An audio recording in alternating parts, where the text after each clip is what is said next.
Dober dan, to je N1 studio. Ta teden je v Sloveniji dovoljena uporaba pirotehničnih sredstev, katerih glavni učinek je pok.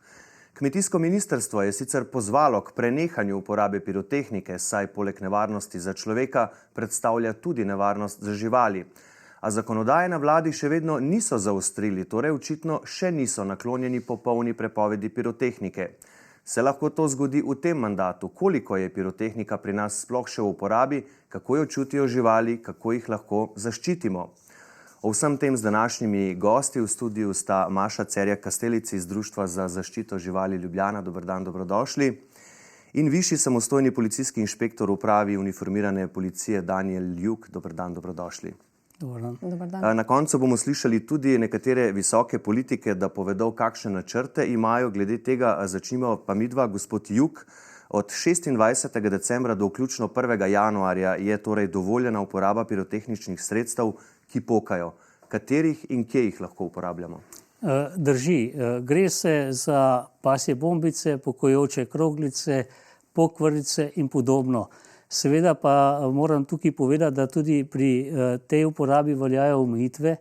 Teh ognjemetnih izdelkov se ne sme uporabljati v bližini bolnišnic, v strjenih naseljih, v zaprtih prostorih, v javnih prevoznih sredstvih in pa na prireditvah, kjer potekajo javni shodi.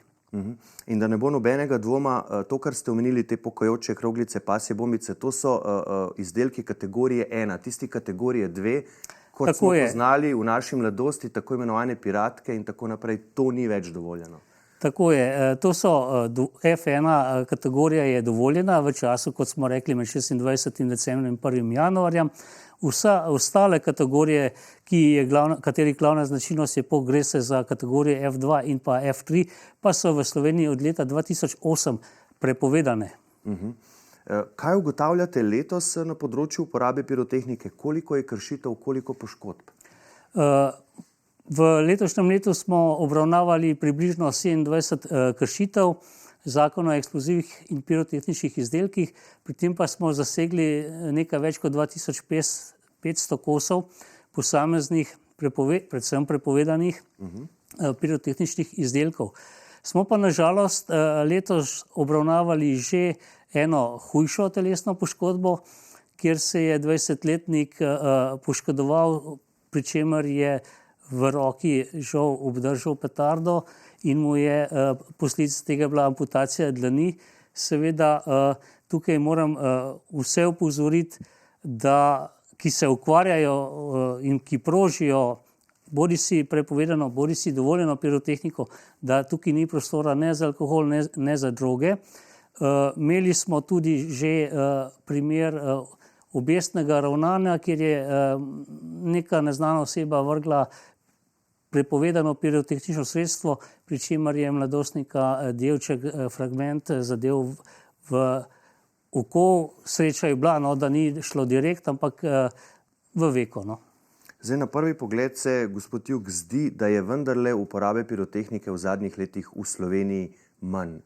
A to dejansko drži ali gre samo za nek naš občutek? Ne, to dejansko drži. Po naših analizah kažejo vsi parametri, da se tako uporaba kot kršitve znižujejo. Prav tako pa vidimo, da nekako nam sledijo tudi trgovci, saj bistveno manj prodaje v svojih trgovinah dovoljeno pirotehnično sredstva. O tem bomo kakšno rekli še v nadaljevanju, ampak prej ste rekli, da ste kar nekaj kosov tudi prepovedane pirotehnike zasegli. Zdaj ogromno je v zadnjih letih in tega bo seveda vse več prodaje prek spleta. Tudi izdelkov, ki pri nas niso dovoljeni, recimo v drugih državah Evropske unije, pa so dovoljeni. Torej, odkot potem prihajajo ti izdelki, ki ste jih zasegli? Prihajajo iz drugih območij EU ali odkot drugod? Predvsem prihajajo v fizičnem obsegu še vedno iz nam sosednjih držav, Avstrija, Hrvaška, Italija. Seveda pa drži, da mladi to nabavljajo tudi preko spleta. In recimo Češka je ena izmed držav, kjer so ta pirotehnična sredstva dovoljena. Moram pa opozoriti, da do meje ni problema, ko pa tako pirotehnično sredstvo stopi na območje Slovenije, pa tisti, ki poseduje, je avtomatično kršitelj. In globa za tako kršitev znaša po zakonu o eksplozivih in pirotehničnih izdelkih med 400 in 1200 evri, pri tem pa obvezno takšen izdelek tudi zasežemo. A pa policija to namensko odkriva ali če na kaj takega naletite bolj ali manj naključno? Mi poskušamo predvsem na osveščanju. Zato imamo v okviru akcije Bodi zvezda ne meči petard, se posvečamo osnovnošolcem in srednješolcem, kjer jih poskušamo osvestiti, pa seveda tudi druge državljane o nevarnostih, ki pretijo pri uporabi teh pirotehničnih izdelkov. Seveda naše aktivnosti pa so tudi usmerjene pri iskanju tistih, ki, če rečem, na veliko uvažajo prepovedane pirotehnične izdelke, prav tako pa reagiramo tudi na posamezne kršitelje. Gospa Cerja Kastelic, živalim seveda ni jasno, odkot prihaja zdaj kar naenkrat vse to pokanje, kaj se dogaja. Nekatere živali se tudi ne morejo sploh odmakniti od vsega tega hrupa pokanja. Kako je praznični december videti pri vas, v vašem društvu, kako to vpliva na vaše delo? Vsak december žal pogosto dobivamo obvestila o izgubljenih živalih, ki so pobegnile zaradi pirotehnike, o tem, kako skrbniki opozarjajo, da njihovi ljubljenčki res trpijo v tem obdobju, da jim je hudo, da je težko. Pa to govorimo že o tistih živalih, ki imajo skrbnika, ki naredi nekaj za njih, ki poskrbi, da jim je čim lažje. Potem je pa tu še en kup živali, ki recimo živijo zunaj. To so psi, ki so v pesjakih, ki so na verigah, ki nimajo zavetja. To so divje živali, ki živijo v okolju, v naravi, na katere to ravno tako vpliva. To je pa zadeva potem še malo hujša. In seveda, one ne razumejo, od kje pok prihaja, zakaj kar naenkrat te glasni zvoki, od kje prihajajo, kaj pravzaprav sledi. Kakšne posledice ste doslej že videli pri živalih? Vas je kaj še posebej pretreslo? Pretresa nas vsak mesec kaj novega, ampak kar se tiče pirotehnike, smo videli tudi že smrtne primere. Zgodilo se recimo, da je pes pobegnil ob poku direktno na cesto pod kolesa avtomobila in se ni končalo ravno srečno. Kako lahko zaščitimo svoje živali? Kaj narediti, ko je zunaj skoraj da vojno območje? Zdaj bo, vidimo, vsak dan huje in to se bo pač do prvega stopnjevalo. Kaj lahko torej naredimo? Vsekakor jim omogočimo zavetje znotraj hiše. Tudi tistim, ki drugače živijo zunaj, da imajo dostop v notranje prostore, da jih čim bolj izoliramo od zunanjih zvokov. Mogoče spustimo rulete, damo na tiho kakšno radio, kakšno televizijo, da jim dovolimo, da so v naši bližini. Ni nujno, da jih tolažimo, da se kakorkoli pretirano ukvarjamo z njimi, ampak da če želijo našo bližino, da jo lahko poiščejo. Verjetno tudi ni najbolj priporočljivo, da se mi zelo močno odzivamo na vse te poke, da nas to spravlja v nelagodje. Verjetno žival začuti, da smo potem tudi mi pod stresom in jih še bolj spravlja, bom rekel, v tako situacijo neprijetno. Ja, vsekakor. Mi zunanje poke ignoriramo, se na njih ne oziramo, smo samo v bližini in v oporo, če je potrebno. Sicer pa se je možno posvetovati tudi z veterinarji, če je res hudo, da omogočijo mogoče kakšna sredstva za pomiritev, za lajšanje teh težav. Kako gledate na to, da je večina trgovcev pirotehnične izdelke že umaknila svojih polic, ne pa čisto vsi, ne? Nekateri pravijo, dokler obstaja povpraševanje, bo to v naši ponudbi. Ste vi za popolno prepoved pirotehnike? Ja, seveda. Ne zdi se nam potrebno. Zabavo lahko poiščemo na druge načine. Lahko to naredimo s tem, da obiščemo mestna središča, kjer je vse okrašeno, kjer so lučke, kjer so stojnice. Namenimo finančna sredstva na mesto za pirotehniko, mogoče pa za družabno igro, ki jo lahko potem uporabljamo z družino, s prijatelji. Da se zabavati torej na druge načine. In ne vidimo nujnosti v nekih pirotehničnih sredstvih, zakaj bi pravzaprav druge spravljali v stres. Ne govorimo samo o živalih, tudi o ljudeh. Gospod Juk, mogoče malo nehvaležno vprašanje, ampak a je mogoče govoriti o tem, da bi popolna prepoved pirotehnike med drugim lahko povzročila še več črnega trga? Podobne argumente smo že slišali, ko smo se pogovarjali, ko so bile javne razprave o prepovedi kakšnih drugih izdelkov, ki so lahko problematični. A je mogoče govoriti, da bi potem popolna prepoved prinesla več črnega trga, več nevarnosti za nekatere neizkušene ali manj previdne uporabnike? Tukaj moram reči, da tudi določene ognjemetni izdelki, ki so dovoljeni, povzročajo svoj nivo hrupa. Tako da ta del bi zagotovo umanjkov, če bi prišlo do popolne prepovedi. Seveda pa črnega trga za popolno prepovedjo ne bi mogli preprečiti in še vedno bi morala policija skrbeti za to, da je tega čim manj. No, naš pogovor je prek Zooma poslušala tudi podpredsednica Državnega zbora in podpredsednica koalicijske SD Meira Hot, ki že nekaj časa poskuša s predlogi za popolno prepoved pirotehnike in ognjemetov. Dober dan, gospa Hot. Lep pozdrav vsem. Niste bili uslišani, tudi letos notranje ministrstvo vašemu predlogu pozivu ni sledilo, drugo ministrstvo iz iste vlade, kmetijsko, pa prosi, da pirotehnike ne uporabljamo. Kakšni so zdaj vaši načrti za naprej? Boste vztrajali s tem, s popolno prepovedjo, ali imate pri tem podporo koalicijskih partnerjev? Torej, najprej hvala za povabilo v studio. Lepo je bilo prisluhniti vašemu pogovoru in dejstvu, da je podpora za prepoved pirotehnike v resnici tako široka. Jaz mislim, da prepoved pirotehnike podpira velika večina prebivalstva, društva, policija, ki vrsto let dela izjemno nalogo na področju zaveščanja, in mislim, da danes kot družba smo vseeno napredovali v tem kontekstu. Ampak po mojem mnenju je potrebno vztrajati. Jaz, kot ste že povedali, vrsto let dajem pobude, naslavljam prošnje na različne vlade v resnici. To je zdaj že tretja vlada, na katero sem to prošnjo naslovila. Vendar vsakeč znova dobim odgovor, da pač, ker smo v Evropski uniji in ker je direktiva, ki dopušča prodajo in uporabo pirotehnike na nivoju držav članic, je to nemogoče. Zato je bila tudi ena izmed pobud, konkretno tega poslanske pobude, ki sem vložila oktobra, ravno to, da bi Slovenija tudi na nivoju Evropske unije se trudila za harmonizacijo na način, da se postroži po celotni Evropski uniji prodaja in uporaba pirotehnike. Ker dejstvo je, da tudi Evropska unija govori o zelenem prehodu in pirotehnika in ognjemeti so izjemni onesnaževalci. Vsaka poškodba, ki se zgodi, prej smo slišali o amputaciji dlani, je nedopustna. In moramo res narediti vse za to, da zaščitimo naše mlade, ravno s tem, da se ta uporaba pirotehnike prepove. Tako da načrti za naprej so vsekakor, da se nadaljuje s pobudo. Jaz mislim, da v okviru koalicije imamo podporo za popolno prepoved. Razumem, da gre za postopne korake, ampak v okviru pobude sem tudi prosila, da če se že ne prepove v letošnjem letu, pa vselej govorimo o prepovedi uporabe pirotehnike in ognjemetov, ker za ognjemete tudi ARSO pove, kako izjemni onesnaževalci so.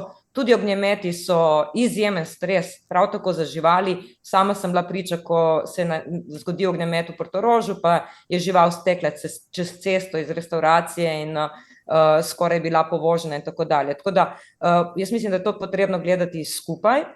In po mojem mnenju bi bilo potrebno zvišati kazni za te prekrške, zvišati inšpekcijski nadzor, ki bi preprečil nezakonito prodajo preko spleta, in narediti vse, da se pač prepreči prodaja na črnem trgu, ki se že danes dogaja. Zame ni odgovor, da če bomo prepovedali, se bo povečala prodaja na črnem trgu, moramo najti načine, kako tudi potem nadzorovati strožje prodaje in uporabo preko črnega trga. Potrebno je tudi pozdraviti prizadevanja različnih trgovcev, ki so se predložila akcije in ki ne prodajajo več pirotehnike, in pozvati tiste, ki to še vedno delajo zaradi tržnih zakonitosti, da prav tako prepovejo, ker poglejte, škoda, ki nastane na ljudi, na živali, na starostnike, na mladostnike, je enostavno prevelika za nekaj minut zabave. No, smo pa danes o tem govorili tudi s predsednico Državnega zbora, ki prihaja iz vrst največje stranke Gibanje Svoboda, Urško Klakočar Zupančič. Poglejmo, kaj nam je povedala glede morebitne popolne prepovedi pirotehnike. Če me sprašujete osebno, kakšno je moje mnenje, jaz bi se seveda osebno zavzemala za popolno prepoved pirotehničnih sredstev. Vem pa, da nekaterim ognjemeti in kakšna druga pirotehnika, katerih učinek je svetlobni, veliko pomeni ob novem letu, in zato verjamem, da če se bomo podali na to pot, torej prepovedi pirotehnike, bo ta pot postopna. Absolutno pa sem za takojšnjo prepoved in sicer popolno prepoved vseh pirotehničnih sredstev, katerih glavni učinek je pok. Pozivam ob tem trenutku državljanke in državljane za dosledno spoštovanje trenutnih zakonskih določb o uporabi pirotehnike, torej tako glede časovnih rokov, kot glede tega, kdo lahko uporablja pirotehniko. Pozivam tudi vse starše in pedagoge, da bodo pozorni, da ne bi pirotehnika prišla v roke otrokom, ki se lahko zelo poškodujejo, lahko se seveda tudi odrasli, ampak najhuje je, če se poškodujejo otroci, ki ne znajo ravnati s pirotehniko. Se je sicer v zadnjem času pojavila večja spletna prodaja petard, ki so pri nas že prepovedane, tako da pozivamo vse, da bodo tukaj pozorni. Kar se pa prihodnosti tiče, pa verjamem v osveščanje. In sicer vsi tisti, ki se zavedamo, kakšno škodo lahko pirotehnika povzroči živalim, zdravju in življenju živali in tudi zdravju in življenju ljudi, da bomo postopno začeli z prepovedmi oziroma se zavzemali za prepoved pirotehničnih sredstev, vkolikor se ta pirotehnika ne bo uporabljala izključno s strani visoko strokovno usposobljenih pirotehnikov, to se pravi tistih, ki bodo na novoletno noč pripravili uraden ognjemet z vsemi potrebnimi zaščitami, zdravniško pomočjo v pripravljenosti in pa z vsemi varnostnimi ukrepi, ki prihajajo zraven. Slišali smo, gospa Cerjak Kastelic, pomembni političarki sta iz vodstva državnega zbora, ampak v koaliciji menda imata podporo, vse tako je rekla gospa Hot, ampak v vladi pa se še nič ne spremeni, še vedno pošiljajo zgolj priporočila, pozive. Kako gledate na to in s čim bi bili vi zadovoljni? Glede na to, da obe govorita nekako, vsaj gospa Klakočar Zupančič, o neki postopnosti. Mi bi bili veseli seveda popolne ukinitve, ampak kot je gospod Jug že omenil, gre za osveščanje, gre za to, da se ljudje sami odločijo, da pirotehnike ne bodo uporabljali, da jo ne potrebujejo, ker s tem škodujejo drugim. Morda gospod Jug, še z vaše strani za zaključek nekakšen poziv zdaj pred novim letom, ko se uporaba teh izdelkov stopnjuje, kaj bi še morda tistim, ki jim vendarle to želijo uporabljati, položili na srce? Vsem tistim, ki bodo v prihajajočem prazniku uporabljali pirotehnične izdelke, svetujem, da se dobro seznanijo z navodili proizvajalca in jih hkrati tudi upoštevajo.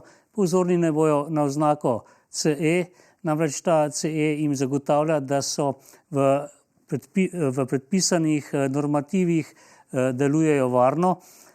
Vsekakor bi bilo pa slabo, če bi to kupovali na črnem trgu, ker tukaj so pa te zadeve nesigurne in so zelo nevarne za okolico in pa naj upoštevajo še enkrat navodila proizvajalcev ter pri uporabi pirotehničnih izdelkov ni prostora za alkohol, niti ne za droge.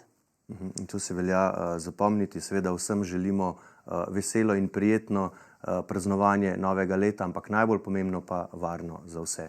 Tako je. Hvala lepa, spoštovani gostje, gospa Cerjak Kastelic, gospod Jug, da sta prišla v studio. Najlepša hvala. Hvala za vabilo. In lep pozdrav seveda tudi v Portorož, podpredsednici Državnega zbora Meiri Hot, in hvala tudi za vaše sodelovanje. Hvala vam, lep pozdrav in vesele, mirne pa varne praznike. Bodimo zvezdi in ne mečemo petarde.